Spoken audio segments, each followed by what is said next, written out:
3 years ago, I moved to this quiet mountain town after everything fell apart. I thought a change of scenery would help me heal. The mountains felt calm, the air was fresh. I settled into my little house, thinking this would be a good start.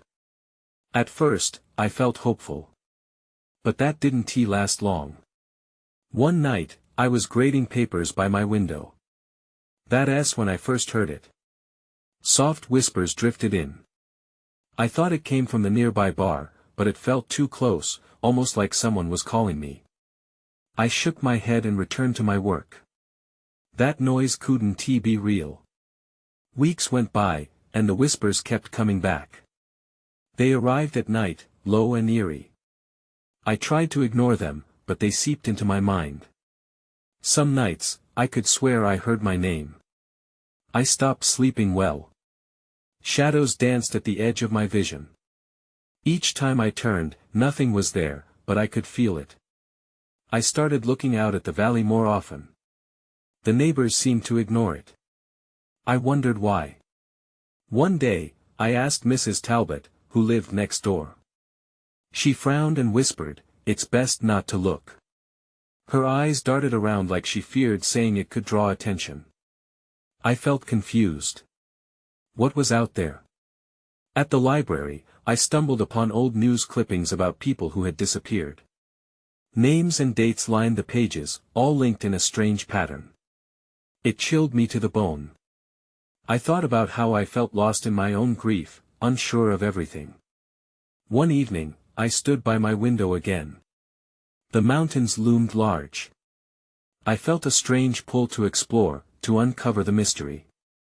Maybe this was my chance to finally reclaim a story, my story. That night, the whispers returned, stronger and urgent. I felt an icy chill sweep through me.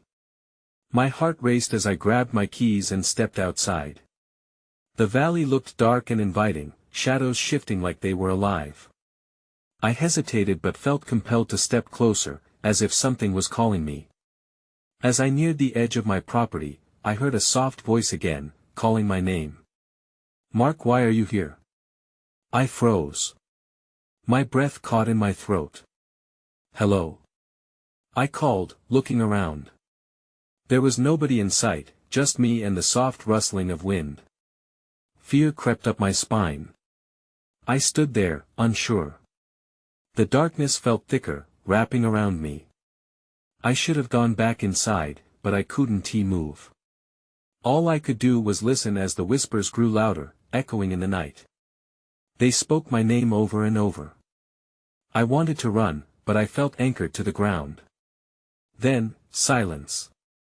I fumbled to turn back, barely able to breathe.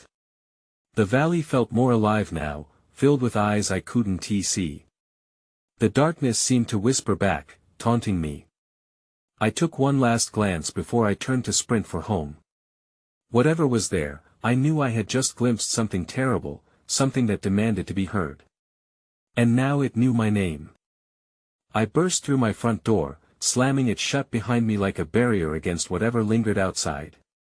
My heart raced as I leaned against the door, trying to catch my breath. The whispers still echoed in my ears, but now they felt like a distant memory, replaced by the frantic sound of my own heartbeat. I needed to do something. I paced around my little house, looking for distractions. But the fear gripped me tighter with each passing minute.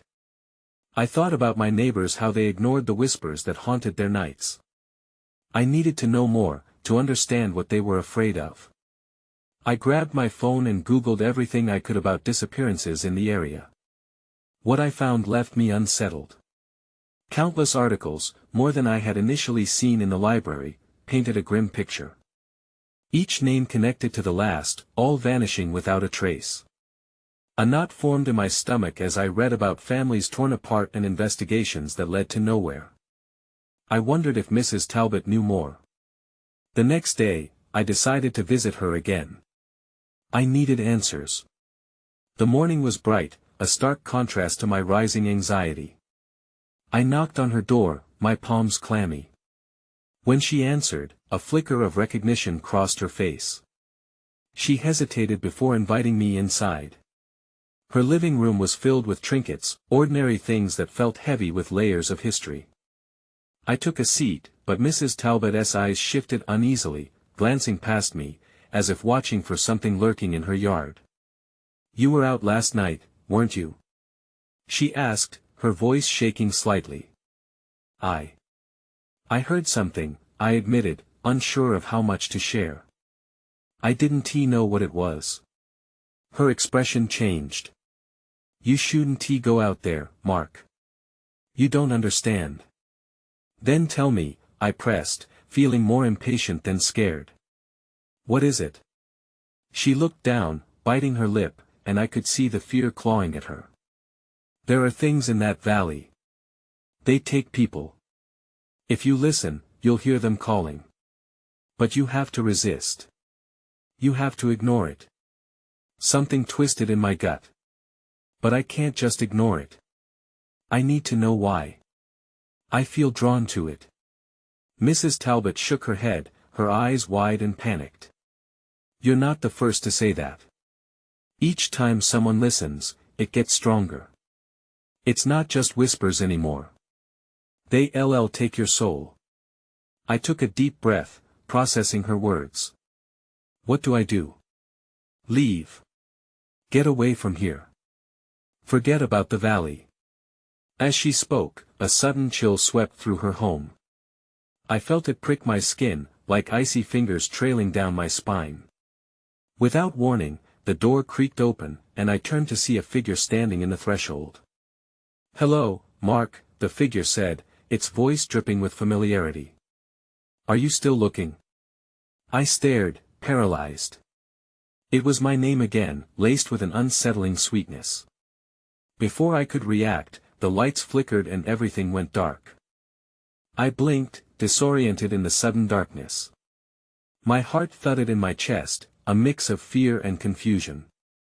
I tried to call out, but my voice felt weak, swallowed by the shadows. The figure stood silent, just beyond the threshold, indistinct and menacing. "Who are you?" I managed to whisper, my voice trembling. "Nothing. Just the heavy silence pressing in around me." I strained my eyes against the dark, trying to discern its features, but the shadows obscured everything. Then, without warning, a flicker of light returned, illuminating the room. But something was off. The figure was gone, and Mrs. Talbot stood frozen, her eyes wide with panic. "Mark!" she cried, rushing to me. "You need to leave. Now." "What just happened?" I barked, trying to regain some control. "Things have changed," she said, her voice trembling, panic slipping through her words. "When they come, they take what they want. Each time someone listens, they gain power. You have to go before it's too late." I stepped back, feeling the weight of the room pressing in on me. "But I need to know more. What are they? Why do they take people?" Mrs. Talbot shook her head, tears pooling in her eyes. "You won't understand until it's too late. That's how it always goes. You can't fight them, Mark. You need to forget." Her fear burned through my own rising dread. "I can't just leave without knowing why. I have to find out what's hidden there." "Mark, please, don't," she warned, stepping closer as if trying to ground me in reality. "I'm begging you. You don't know what's waiting for you. You have to listen." But as she spoke, the weight of my curiosity pressed down harder. I had to know. There was a pull inside me, a feeling that this was something I was meant to confront. Without another word, I turned and dashed out of her house, heading for the valley. The familiar whispers tugged at the edges of my consciousness, growing louder with every step I took. Crossing my yard, I felt the ground shift beneath me, a low hum vibrating in resonance with the calls of the valley. I gritted my teeth against it, pushing forward. Each step felt forbidden, as if I were trespassing on a dark secret the world wanted to keep. As I approached the tree line, something pulled me to the edge. A chill raced through my body when a soft glow appeared in the depths of the woods, pulsing softly like a heartbeat. It felt both inviting and terrifying, like a promise and a warning rolled into one. And that S when I saw it. A figure emerged from the shadows, stepping into the light. It wore a face I thought I recognized, someone I'd heard about in those articles about disappearances. "Mark," they said, voice echoing with the whispers of the valley. "You finally listened." Everything in me froze. I wanted to turn back, but it was too late. I was already caught in their gaze. My heart raced at the realization that I had stepped into something far deeper than I could have ever imagined. Now, there was no turning back. I felt the air thicken around me, heavy with unspoken tension. The figures stepped closer, their features sharpening into focus. It was Jason, a boy from my high school, known for his quiet demeanor and the inexplicable absence a few years back. "Jason?" I managed to stammer. It didn't seem possible. How could he be here, looking exactly as he did the last time I saw him? "Yes, it's me," he answered, his voice low and echoing. "You've come to find answers, haven't you? To learn what really lies in the valley." Confusion swirled in my mind. "But how? What happened to you?" His expression shifted, a cryptic smile flickering across his face. "I didn't want to be found. They showed me things I had never imagined, truths that go beyond our world. And now, you're close to understanding too." I took a step back, a surge of fear flooding my chest. "Understanding what? What are you talking about?" "The whispers," he said, his voice almost a whisper now. "You felt them, didn't you? They're not just sounds, they're invitations. Each one drags you deeper into their world, and once you're in, it's hard to escape." Why would I want to go in? My heart raced as I struggled to comprehend his words. I didn't want any part of whatever he was involved in. "Because you think you need the truth," he replied, his eyes gleaming with a strange intensity. "You want to know why they take people. You think it's about the surface, but it's not. They take those who listen because they need them. It's a cycle of sacrifice and power." I shook my head, struggling against the pull of his words. "No, I won't be part of that. I just want to go home. Running won't help." Jason's tone grew serious, dark shadows crossing his features. "You're already a part of this. You've listened, Mark. You can't unhear the whispers." A sudden chill settled into my bones. He was right, even as I stood there, I could feel the whispers deep inside my mind, weaving into my thoughts. "Help me," I pleaded, desperation creeping into my voice. "Tell me how to resist them." Jason shook his head, visibly pained.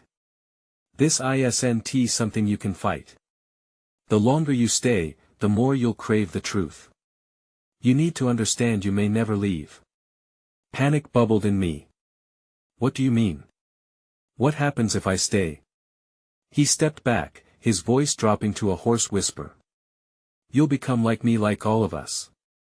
Before I could question him further, he raised a hand, and the air shimmered around him. "But there's still a chance. You can escape. Just return and forget." With those final words echoing in the air, he dissipated into an unnatural shimmer, leaving me standing alone in the dark woods. The whispers grew louder, wrapping around me like a cocoon. I turned to run, but something tugged at my mind. The glow from deeper in the valley pulsed, beckoning me back. What if Jason was right? Would I succumb to the pull in my own mind, or was there still a chance to reclaim myself? The shadows shifted around me, and my heart raced as fear took hold. Now I had to decide: stay and risk losing everything, or return to safety, leaving the truth buried. I turned on my heel, adrenaline surging as I sprinted away from the spot where Jason had stood. Each step felt like a desperate attempt to escape not just the woods, but whatever unseen force was tugging at my mind. I could hear the whispers rising around me, fading and curling like smoke, always just out of reach. The trees closed in as I ran, their limbs like dark fingers stretching toward me.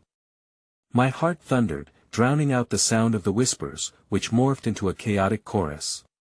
Listen, discover, stay. They twisted my thoughts, urging me to turn back, to find out more. I gritted my teeth and pushed harder against the weight of their call. Finally, I broke free from the trees and found myself at the edge of the valley. The ground dipped steeply, and the glow Jason had mentioned illuminated the space below. It pulsed steadily, drawing my gaze like a magnetic force. I stumbled to a stop, my breath coming in quick gasps as I fought an internal battle. "Mark, don't look!" A voice shouted from behind me, startling me from my thoughts.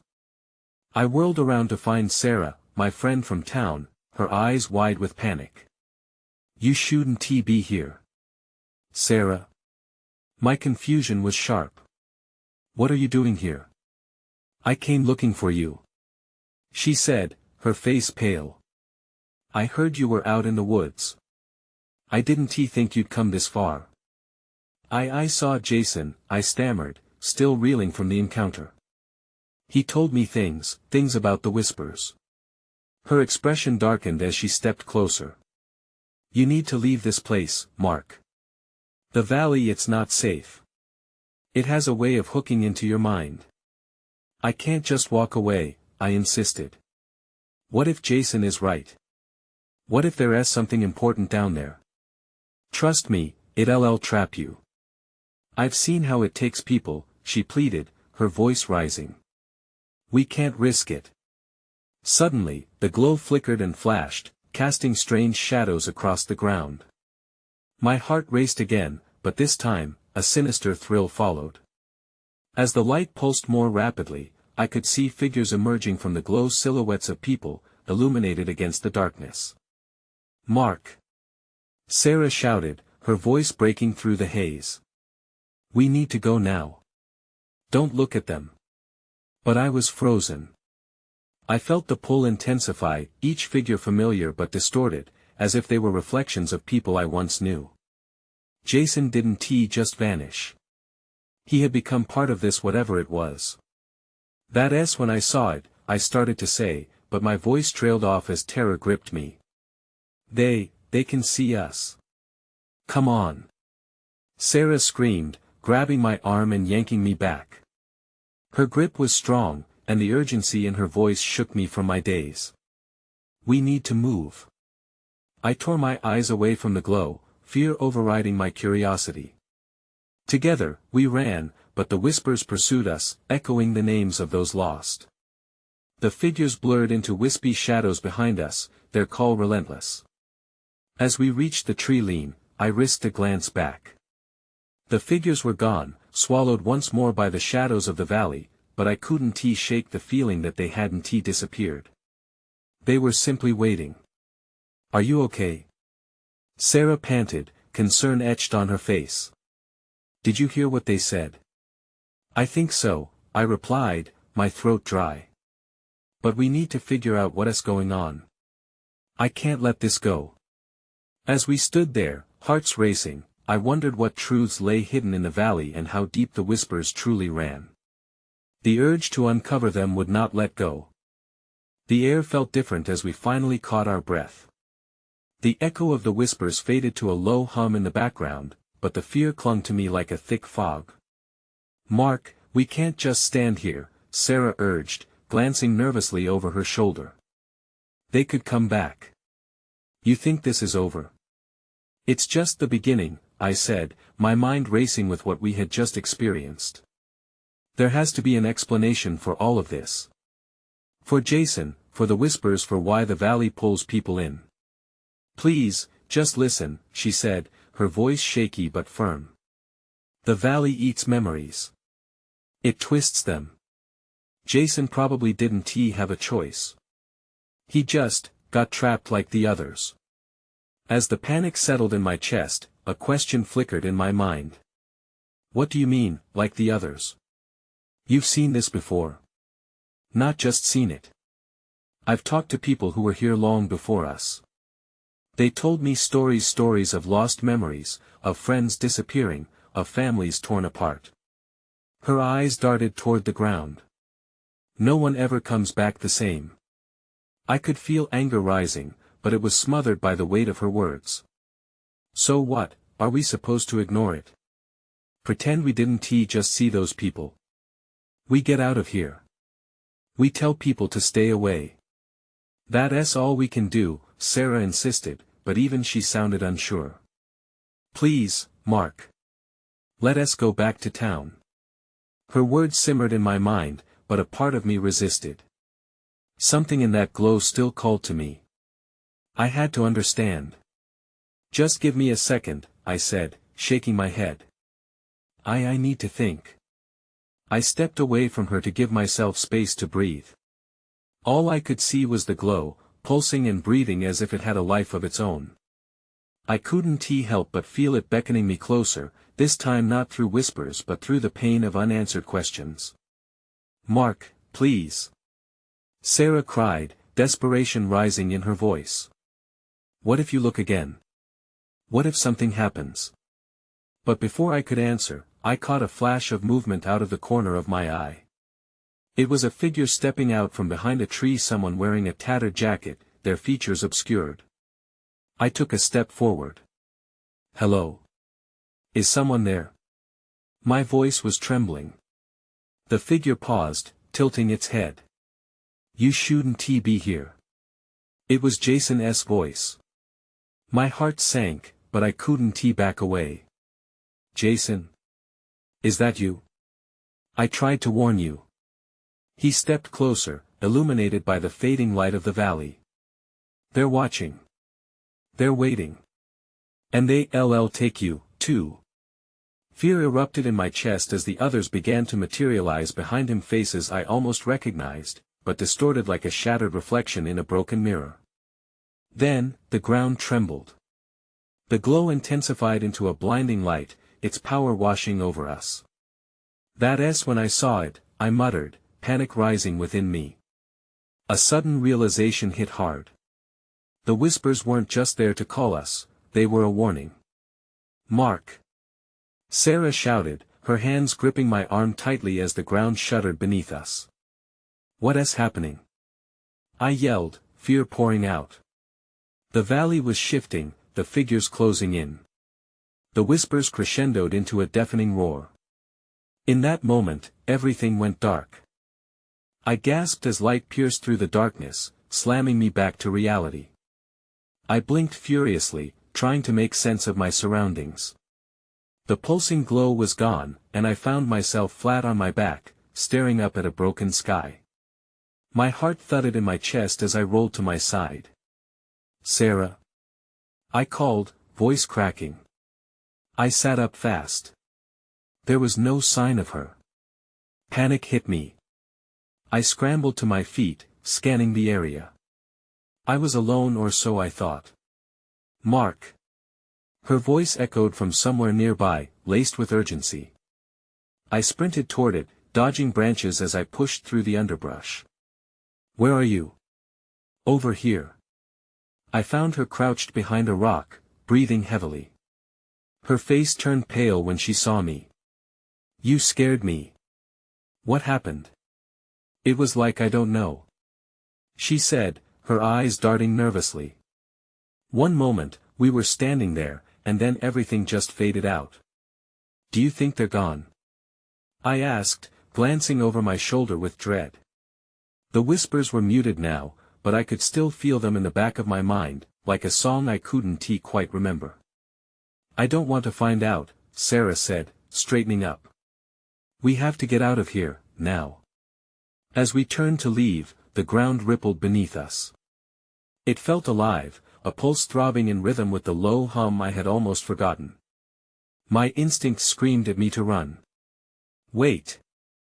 I pulled Sarah back. Look. Ahead, the woods parted to reveal a narrow path. The way forward was clearer than any direction we'd seen since entering this nightmare. Maybe it's a way out, I said, a shred of hope creeping in. I don't want to go down that path, Mark. It feels wrong, Sarah protested. Do you have a better idea? I shot back, the tension making my voice sharper than I intended. We can't just stand here. We'll be trapped. She hesitated, searching my eyes. Finally, she took a deep breath. Fine. But stay close. We began walking. The path twisted deeper into the valley, away from the crushing weight of the unseen. The air felt heavier, thick with the scent of earth and decay. I could feel shadows dancing at the edges of the path, but I kept my focus straight ahead. Each step sent a pulse of dread through my gut. My mind raced with thoughts of Jason and the others. Were they caught in this darkness? As we walked, I felt a strange sensation wash over me, like the valley was sifting through our memories. It made my skin crawl. What if it's not just the glow? I murmured, voicing my fears. What do you mean? Sarah looked at me, worry making her brow furrow. The stories maybe the valley doesn't just take memories. What if it wants to give them back twisted and wrong? Just as we reached a bend in the path, the whispers sprang back to life, a cacophony of familiar voices rising around us. Jason's voice cleaved through the noise. Help us. We were taken. I froze, my breath catching in my throat. It was as if a wall of ice crashed over me. I turned to Sarah, but she was already tugging at my arm. We need to move. Now. Suddenly, from the shadows, figures emerged. The faces were familiar but twisted, distorted versions of us. Before I could fully process what I was seeing, they lunged forward, eyes glowing with an otherworldly light. Run! I shouted, grabbing Sarah's hand. We dashed into the maze of shadows, panic coursing through my veins. But with every step, I could hear them, our voices, echoing back to us. The valley was answering, and it wanted us to listen. The path blurred past us as we ran, twisting and turning. I could hear the distorted echoes of our own voices piling up behind us. It was unnerving, like an unsettling chorus chanting our names with malice. The ground still pulsed beneath us, urging us to listen, to remember. I didn't want to know what it wanted us to hear. Mark! Keep going! Sarah yelled, her voice firm, like a tether keeping me grounded. I didn't want to look back, but I couldn't help it. I glanced over my shoulder just in time to see one of our twisted doppelgangers reaching out, claws stretching far too long, grinning in a way I didn't think was possible. Faster! I urged, pulling Sarah along. We turned another corner, and the valley opened up ahead. A dark clearing loomed, perhaps our safe haven, or maybe just another trap. Whatever it was, we had to reach it first. As we edged closer, something flickered in the shadows. It was a small, sharp glint. I froze again, a knot forming in my stomach. Wait, I whispered, pointing. Sarah's eyes widened as she caught sight of it, a mirror, shattered but somehow still holding an odd glow. Pieces were scattered about, some half buried in the dirt, reflecting tiny flickers of light that danced around like fireflies. Mark, we should go. She urged. I need to check that. I moved toward it, driven by an inexplicable urge. Are you crazy? Sarah grabbed my arm, trying to pull me back. They're right behind us. I know, but something feels wrong here. If this valley is playing with our memories, maybe it's showing us something we need to see. Sarah hesitated, fear warring with curiosity in her eyes. What if it's a trap? We can't just ignore it, I insisted. Finally, she released her grip and stepped forward. Let us make it quick. I knelt beside the mirror shards, the jagged edges glimmering menacingly. As I picked up one piece, a flicker of light surged through it, showing an image, Jason, laughing, carefree, just before everything had gone wrong. My heart twisted. I blinked rapidly. He's in here. I can see him. Mark. Sarah's voice rose in pitch, dragging me back to the present. We need to go. I dropped the shard. No. What if we can use this? Just then, a crash echoed behind us. The doppelgangers were closing in. Their screams sliced through the air, sounding like a haunting version of our own voices. Now, Mark. Sarah's voice was a whip, lashing through the fear. I stood, adrenaline bursting through me. Okay. Let us run. We darted toward the forest edge, dodging branches, trying to put distance between us and that horrifying reflection of our past. But as we ran, I felt a pang of doubt. What else could be lurking in those pieces of memory, waiting to ensnare us? Before we hit the safety of the trees, I glanced back one last time. The clearing was empty, no doppelgangers, no shards. Just silence. Did we lose them? I asked, breathless as I turned back to Sarah. I hope so. But we have to move deeper into the woods. As we stepped into the shadows once more, an uneasy feeling settled over me. The valley didn't want us gone. It wanted us to stay, to remember, to suffer. And I shivered at the thought, what if it was just getting started? The trees closed in around us, their gnarled branches reaching out like fingers, blocking any trace of light. The air felt thick, heavy with the lingering memory of our sprint. I could almost hear the whispers of the doppelgangers echoing behind me, begging us to look back. Mark, stay close, Sarah said, her voice barely above a whisper. I could sense her heart pounding just as loudly as mine. We pushed through the underbrush, cautiously navigating the uneven ground.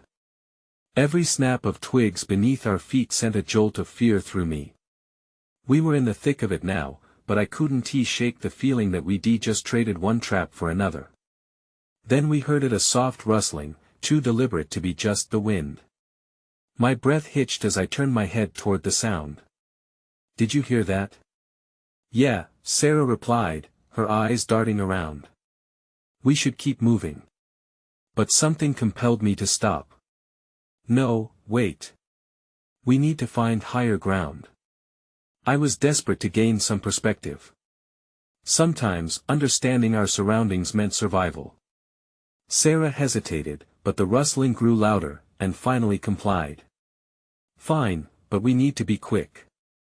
We climbed a slope, pushing through thick brambles until the terrain flattened out again. At the top, I glanced back at the path we had just come from.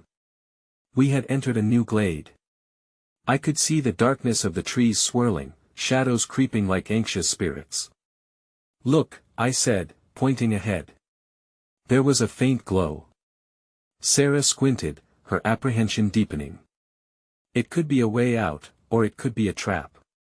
Let us check it out. We can't just stand here. As we cautiously approached the light, I felt it pull at me. It illuminated a strange stone altar, ancient and worn, etched with symbols I didn't recognize. The glow seemed to emanate from within those symbols, slightly pulsating, as if it had a heartbeat. That's not normal, Sarah whispered, looking around for any signs of danger. Maybe it's something we can use, I replied. What if it can help us understand what is going on? Just then, the air shifted. A gust blew past us, colder and more oppressive than before.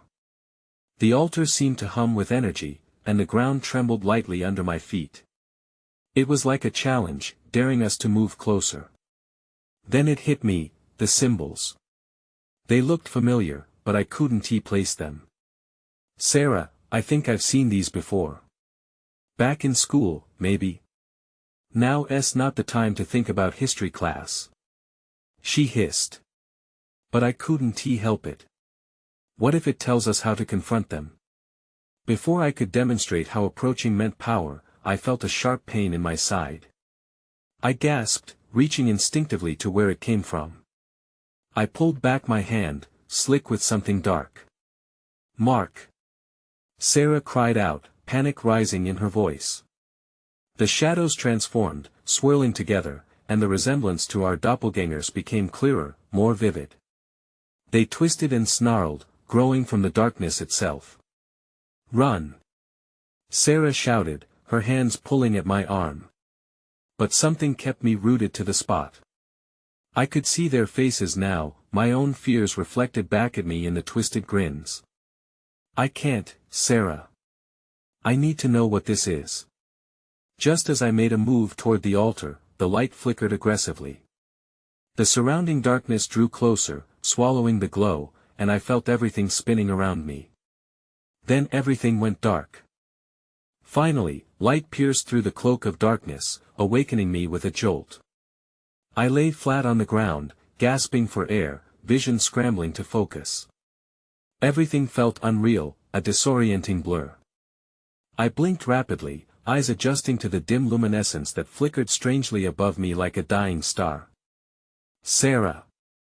I shouted, panic rising in my voice. The last thing I remembered was the collapsing shadows pulling me in, not her. I shot up to my feet, scanning the area for her. "Sarah!" A moan answered from nearby. I stumbled toward the sound, dread coiling in my stomach as I called for her again. "Are you here?" Through the haze, I found her lying against the base of an ancient tree, her expression strained, one arm cradled protectively. Relief washed over me as I knelt beside her. "What happened?" "Those things came closer," she gasped, rubbing her temple. I heard whispers and "Oh God." I glanced over my shoulder, bracing for the horrors that might still linger. But there was nothing, only silence and the faint rustle of leaves. It seemed absurdly quiet after the chaos we experienced. "Sarah, are you hurt?" I asked, taking in the pale look on her face. They felt like they were trying to pull me in. I swear I heard Jason's voice. I don't know if it was real. She shivered, drawing her knees to her chest. Everything just faded. One moment we were at the altar, the next I pulled her to her feet and scanned the surroundings, still feeling the magnetic pull of the valley behind us. It has to mean something. That altar, those symbols, I think they're connected to everything. There's nothing to connect it to if it's all gone now, she insisted, looking back the way we come, her eyes wide with uncertainty. We could be walking into another trap. Or it could be our way out, I countered, trying to mask my rising trepidation with determination. We need to face this. I can't let this place take any more people. As we maneuvered deeper into the woods, caution weighed heavy in our chests. My mind raced with fragments of Jason's warnings, the sinister promises of the valley curling in the back of my mind. What if the stories are true? What if they want to trap us here forever? I can't think like that, Sarah muttered, shaking her head. We have to find the road, a way back. A weight settled in my gut as the trees pressed in around us. Their oppressive presence made me feel small, insignificant. The whispers were still there, almost like a memory fading in and out of focus, teasing my thoughts. Then, in that disorienting moment, I heard a familiar voice whispering my name. It was softer than before, lingering in the cool mountain air. "Mark, did you hear that?" I asked, my heart racing. "Don't listen. It's trying to lure you." Sarah grabbed my arm, her grasp fierce. "Don't let it in."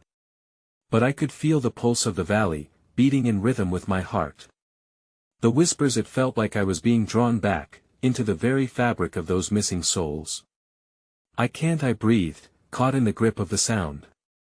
For a moment, I fought against it, but I couldn't deny the familiarity that tugged at me. There was a pull, a connection that felt almost comforting amidst the chaos. "Mark, please." Sarah pleaded, her voice cutting through the haze. But it was Jason's face that began to flash through my mind, the flickering memories dancing tantalizingly just out of reach. "No!" I shouted, shaking my head. "We need to find a way out. But they want you to stay. Don't you understand?" She cried, desperation etched into her features. "You're stronger than this. Fight it." I hovered on the edge, the whispers coiling like smoke around my heart. There was still time, there had to be. I felt the cries of the others echoing in the space between us and the shadows, their urgency igniting something deep within me. "Gather your thoughts, Mark." I urged myself, my voice bordering on a whisper. "You can get through this." With renewed focus, I turned, nudging Sarah forward. "We have to keep moving. Find the way home." We stumbled deeper into the forest, pushing through the branches that entangled. Our limbs like the valley was trying to hold us back. As we trudged on, the weight of the silence around us deepened. It was as if we crossed over some invisible boundary, the energy of the woods shifting, both liberating and ominous. I felt myself slowing down as uncertainty settled back around me like a familiar shroud. Just as the path began to lighten, a cold wind swept through, sending a chill racing down my spine. And then I heard it again, that soft whisper, "Mark, come back." I hesitated, heart pounding as doubt flickered. "Sarah, we can't stop. Just keep going," she urged, pulling me along. But that slick voice intertwined with mine, weaving through my mind. "You can rest, Mark. Let me in." "Shut up," I yelled into the gathering gloom, cutting through the engulfing invitation. We stumbled into the clearing, the path opening wide in front of us. The sense of urgency surged again, the glowing remnants of the altar remained in my vision, pulsing like a distant echo. "There's no way out," I spoke, more to myself as despair clawed at me again. "Mark, listen to me." Sarah grasped my arms, her palms painfully tight. "You're losing it. Just turn away." But I was already beginning to feel the past threading through me. I could almost glimpse the bottom line, a bridge woven among the memories lost in the valley. "Just a step further, help us remember, stop." Sarah's voice crashed against the whisper's suggestions, her passion breaking through the murmur. Each word pulled me back again, the mountain air tasted sweet, tangy. I felt the air shift as the valley's force seemed to ebb away. They weren't done with us yet. But we were rising stronger, a current of resistance surging in our veins. "This is our story," I yelled into the darkness, feeling it slip through my fingers again. "We will not let them take us." Something in the whispering shifted. I was overwhelmed by my own doubts, but just behind came a flicker of defiance. I felt the barrier shift, the memories moving violently through the air like a storm. As shadows encroached again, I reached for Sarah's hand, tightening our connection. "Let us face this together." Together we took a stand, breathing hard against the weight of the valley's pull. And just like that, I dared to step forward into the unknown, stepping past the shadows that clawed at our heels. The world around us screamed, but we wouldn't listen. We broke free from those shackles and charged toward the heart of the valley, determined to confront what lay within. And under the weight of the sky, there was no way to ever know what truths waited in the darkness or if we truly would escape. Only that we weren't letting the memories of the valley consume us, not this time. As I charged forward, I still felt the shadows chasing, felt the whispers nipping at my neck, and I knew the journey was far from over. But I had a flicker, a fighting chance, one that dragged me closer to the truth, whatever that might still be.